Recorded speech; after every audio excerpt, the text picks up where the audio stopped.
De terrorismos a terrorismos. 23. El infierno nuclear. Complots. Praxis preferente del poder.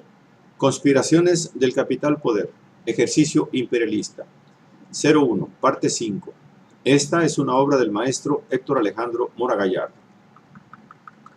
Una alianza británico-estadounidense se comenzó a perfilar desde aquel entonces, teniendo por objetivo central la creación de una entidad supranacional, a ser controlada por ellos, bajo cuya cobertura ambas potencias podrían entonces proseguir sus políticas externas avaladas por la legalidad que le otorgaría una entidad supranacional como la Liga de las Naciones. Hoy comprobamos la coronación de esta estrategia en las Naciones Unidas, que avalan toda agresión que convenga a la Alianza Angloamericana y sus principales aliados, en Irak, en Panamá, en Irán, en Palestina, en Nicaragua, en Malvinas, en la República Dominicana y en Serbia, en Afganistán, de nuevo en Irak, en Pakistán, hoy en Libia, Siria, en espera de dar el golpe final a Irán y de continuar la agenda imperialista mañana en Venezuela. Lo relevante es comprender cómo la inteligencia británica invita a que el establishment norteamericano se inmiscuya en la Liga de las Naciones, deje atrás su aislamiento americano y extienda su doctrina Monroe al mundo entero, proyección en cierne que habría de retroproyectar a Estados Unidos a su dimensión Imperio Mundi, implicando una transformación de su entidad nacional. Y Woodrow Wilson aceptó. Con ello, el wilsonismo, o para usar palabras del filósofo alemán Friedrich Nietzsche, la moralina o moral a la burguesa, que no es otra cosa que la hipocresía disimulada y encubierta, se transformó en la doctrina de la política exterior norteamericana, que desde entonces propaga su idea sui generis de la libertad con el objetivo de imponer el libre comercio por fuerza de ser preciso sobre todo el mundo. Wilson así lo manifestó. Estoy proponiendo que las naciones debieran adoptar la doctrina del presidente Monroe como la doctrina del mundo, que ninguna nación puede extenderse sobre cualquier otra nación o pueblo. Wilson pretendía en abril de 1917 que, cuando termine la guerra, podremos obligarlas a las naciones de Europa a que acepten nuestra forma de ver las cosas, porque para ese entonces ellas estarán, entre otras cosas, financieramente en nuestras manos. Y bien que lo sabía Woodrow, pues para ese entonces él era el responsable de que la Reserva Federal comenzara a instigar un dominio financiero mundial. He aquí manifiesta la noción del Imperio Mundi norteamericano. El Council on Foreign Relations vendría a ser la central de inteligencia primaria en el desarrollo expansivo de Estados Unidos, el consejo por antonomasia en el cual se diseñan las políticas intervencionistas, la inteligencia que se objetiva a través de operaciones encubiertas, indagación, espionaje, información para dominar el mundo, y si la CIA pasaría a ser el aparato de acción, el CFR sería su dirección oculta en la cima de la pirámide, teniendo en el National Security Council, NSC, a su cerebro operativo, un cuerpo interdepartamental de máximo nivel cuya función consistía y hoy consiste en evaluar, planificar y ejecutar políticas y acciones en materia de inteligencia, política exterior y de seguridad nacional, actuando como una suerte de Estado mayor para la política exterior estadounidense, tanto la oficial como la no oficial. El NSC asesora al presidente y es coordinado por un asesor del presidente en seguridad nacional, National Security Advisor, que conforma un cargo de gobierno de gran gravitación, ya que concentra un enorme poder respecto de la planificación y diagramación de toda la política exterior de los Estados Unidos, al tiempo que mantiene un perfil relativamente difuso ante la opinión pública. Por eso es la opinión de nadie.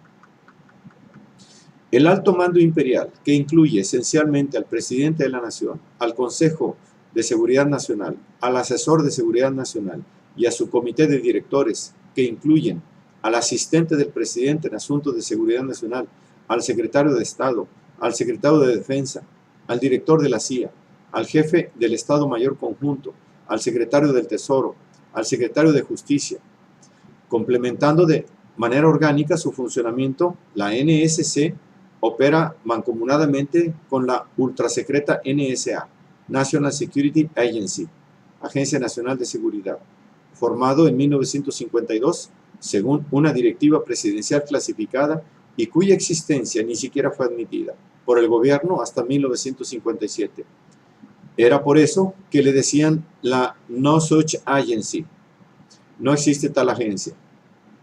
Su principal actividad consiste en la intercepción de todo tipo de comunicaciones de cualquier parte del planeta, al tiempo que garantiza los canales comunicacionales para el gobierno a través de redes satelitales y sistemas de tecnologías de punta de máxima complejidad. Esta es la agencia que opera todos los satélites espías militares cuyas ultrasecretas prestaciones en materia de resolución fotográfica y de captación de señales radioeléctricas serían muy excepcionales. El suprapanóptico, panopticon, que vigila, espía, extrae información y, como lo he mencionado, ejecuta una función punitiva en la extraterrestre guerra cibernética, guerra en el espacio. Hoy en día, en que la máquina monstruo tiene su último engendro sofisticado en el Neoconopticon, programa de seguridad europeo dedicado a armar al hermano grande, que no es otra cosa sino el desarrollo de un suprasistema de vigilancia y control, seguridad. Este programa deja entrever un futuro mundo dividido en zonas rojas y zonas verdes, países cuyas fronteras estarán controladas por la fuerza militar, mientras que el control interno será responsabilidad de una extensa red de controles físicos y virtuales, espacios públicos, microestados y megaeventos, en los que el control policial será responsabilidad de sofisticados sistemas tecnológicos de vigilancia y fuerzas de reacción rápida, métodos para mantener la paz y misiones de control de crisis. El halo eléctrico de la máquina monstruo, lo que los laberintos subterráneos de los proyectos oscuros del imperio esconden y proyectan para el control futuro totalitario. Despertar como zombies en una sociedad de vigilancia y control absolutos. La pesadilla de vivir satelizados, que todas las armas apuntan hacia adentro. Bienvenidos al Neoconopticon, evitando la implosión. Basta con echar un vistazo al corazón de las tinieblas y conocer los pecados no confesos del capital imperio para contemplar la fuerza incontrastada de un sistema inmaculado cual impoluto, y una cloaca destapada en el caso de Italia es un buen ejemplo para darse una idea de cómo el poder siniestro del capitalismo imperialista ejerce su hegemonía en el mundo. Caso que a su vez revela cómo los aparatos de intervención imperialista operan de manera encubierta, esto es, complotando para engañar y generar su hegemonía, en aquel entonces contraponiéndose al bloque soviético y evitando a toda costa la eclosión de gobiernos de izquierda en Europa, precisamente en Italia. Al descubrirse la incidencia del imperio y sus redes operativas en Italia, se denota de por sí un complot para controlar la política en el espacio geográfico de la bota, y como tal a sus gobiernos democráticamente elegidos. Código secreto, Operación Gladio. Después de la Segunda Guerra Mundial, el miedo del expansionismo soviético y la inferioridad de las fuerzas de la OTAN con relación al Cominform, Pacto de Varsovia, condujeron a las naciones de Europa del Oeste a imaginar nuevas formas de defensa no convencionales, creando en sus territorios una red oculta de resistencia destinada a actuar en caso de ocupación enemiga. Su misión, recoger información, cometer actos de sabotaje, propaganda y actos de guerrilla. Guerra no ortodoxa. He aquí al signo de la bestia revelada. La Alianza Atlántica incidiendo en las democracias europeas, haciendo de ellas una parodia. Alemania Occidental también se vio favorecido por ese intervencionismo protector del comunismo. No en balde es en ambos países en donde hubo acciones terroristas atribuidas a supuestos grupos revolucionarios, detrás de los cuales se halló la mano negra de la inteligencia norteamericana y o británica. En Alemania, Fracción Ejército Rojo, RAF, en Italia, las Brigadas Rojas. Investigaciones realizadas tanto en Europa como en los propios Estados Unidos pudieron revelar el nacimiento del monstruo, iluminando una faceta del lado oscuro del imperio, sacando a la luz su proceder sombrío, siempre negado y por ende ignorado por la opinión pública mundial. Rastrear la historia de la creación y formación del más secreto de los servicios secretos no solo brinda un interés retrospectivo, sino que permite descubrir además la cara oculta de la política occidental desde 1947. Este servicio de espionaje, cuya existencia ha sido reconocida únicamente para afirmar que perteneció al pasado, ¿no estaría aún hoy en actividad? Y si ese servicio de espionaje está aún hoy activo, manipulando escondidamente las instituciones públicas para los intereses y fines de un poder oculto, obvio que sí, bajo otros códigos de operaciones, como instrumento secreto de los potentados, pues el imperio no hace sino volverse más insidioso. Obvio que el empleo de tales procedimientos institucionales desnudan a las democracias. Las raíces de las agencias imperialistas norteamericanas se despliegan después de la Segunda Guerra Mundial. Para cuando el gobierno de Estados Unidos se dio a la tarea de reclutar agentes nazis para emplearlos contra la Unión Soviética, los stay behind son los que se quedaron atrás, si traducimos literalmente del inglés, detrás de las líneas comandos, refiriéndose a agentes nazis que fueron exprofeso capturados y reclutados por un destacamento de las OSS, Office of Strategic Services, sección X2, para combatir al comunismo. La operación comenzó en Italia con la captura del jefe de los escuadrones de la muerte, décima más, príncipe Valerio Borghese, quien les da una lista de sus agentes y los salva. En el caso de Francia, los Stay Behind galos fueron identificados y reclutados cuando se operó el regreso de René Bosquet, secretario general de la policía francesa colaboracionista con Hitler.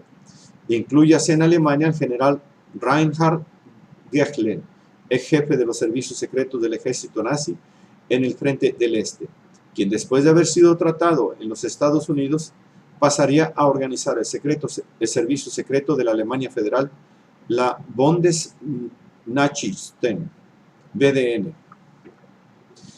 El mismísimo de Allen Dulles planificó la operación siendo el jefe de la estación de la OSS en Berna, creando una alianza con el Vaticano, empleando una red clandestina de circulación por la cual enviaron a Sudamérica a no pocos nazis en lo que se justificaba por ser una cruzada anticomunista. Todo dentro del propósito de crear servicios secretos permanentes adheridos a la industria bélica, aprobados por un decreto presidencial expedido por Harry Truman, haciendo aparecer a la Central de Inteligencia Americana con la discreta misión de recopilar información confidencial de las actividades realizadas por otros gobiernos. Y he aquí la cara menos mala de la CIA, diseñada para informar a su gobierno, al poder ejecutivo concentrado en la Casa Blanca y a los potentados, el teje y maneje de la política y de las relaciones mercantiles internacionales para actuar en su provecho conforme a la información conocida de manera clandestina. Pero como tal funcionamiento injerencista no podía contar con el aval público de un Congreso que se dice democrático, pues sería una acción imperialista flagrante, y aquí se trata de ocultar las acciones imperialistas y hacerse pasar por los misioneros de la democracia, obrando en pro de la justicia, que solo es posible en el mundo libre, en atención al libre mercado, bla, bla, bla. Así que es, en secreto, el que Truman autoriza la organización de servicios de operación de guerra en tiempos de paz, radicando en ello la naturaleza del engendro imperialista, concebido, pues, para espiar, informar, propagandear, complotar en contra de gobiernos no afines. Obvio, una aberración antijurídica, antiderecho internacional, que la comunidad internacional no ha hecho sino tolerar. La única base jurídica de las operaciones especiales es la National Security Council Directive on Office of Special Projects, NSC 10.2 del 18 de junio de 1948. Este documento clasificado Top Secret no fue dado a conocer públicamente solamente 50 años más tarde. Esta directiva estipulaba que las operaciones de la red debían ser planificadas y conducidas bajo la autoridad de un buró administrativo adjunto a la CIA, y solo en tiempos de guerra y en coordinación con el Estado Mayor del Ejército.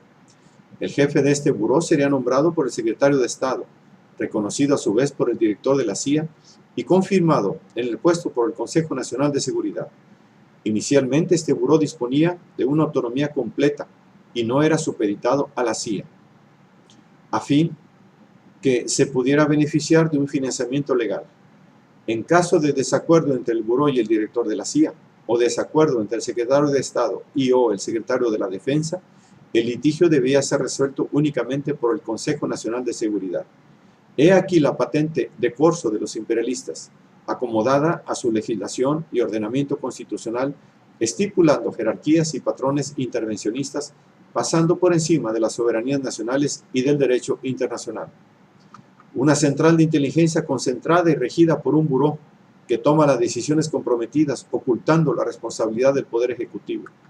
Todas las actividades conducidas o apoyadas por el gobierno de Estados Unidos contra los estados, países o grupos hostiles, o los apoyos de estados, países o grupos amigos, deben ser planificados y ejecutados de manera que la responsabilidad de ningún gobierno actual y posteriores de los Estados Unidos pueda aparecer a las personas ajenas y no autorizadas. Y si ellas son descubiertas, el gobierno de los Estados Unidos pueda denegar de manera fehaciente toda responsabilidad. Precisamente tales operaciones están involucradas en la actividad secreta y en relación con la propaganda, la guerra económica, la acción preventiva directa, que incluye el sabotaje, el antisabotaje, las medidas de destrucción e infiltración, la subversión de estados, países hostiles, donde se incluye la asistencia a los movimientos de resistencia, a las guerrillas locales y a los grupos de liberación en el exilio, el apoyo a los elementos anticomunistas locales que se encuentran en los países amenazados del mundo libre. Estas operaciones no toman en cuenta los conflictos armados conducidos por las Fuerzas Armadas Militares reconocidas, las del espionaje y el contraespionaje, la cobertura y el engaño llevadas por las operaciones militares. Pues son dos grandes cabezas de la hidra imperialista, una civil y de carácter estrictamente clandestino, la otra militar y como tal más abiertamente intervencionista y beligerante. Como se ve, ejerciendo actividades muy propias de la democracia ejemplar.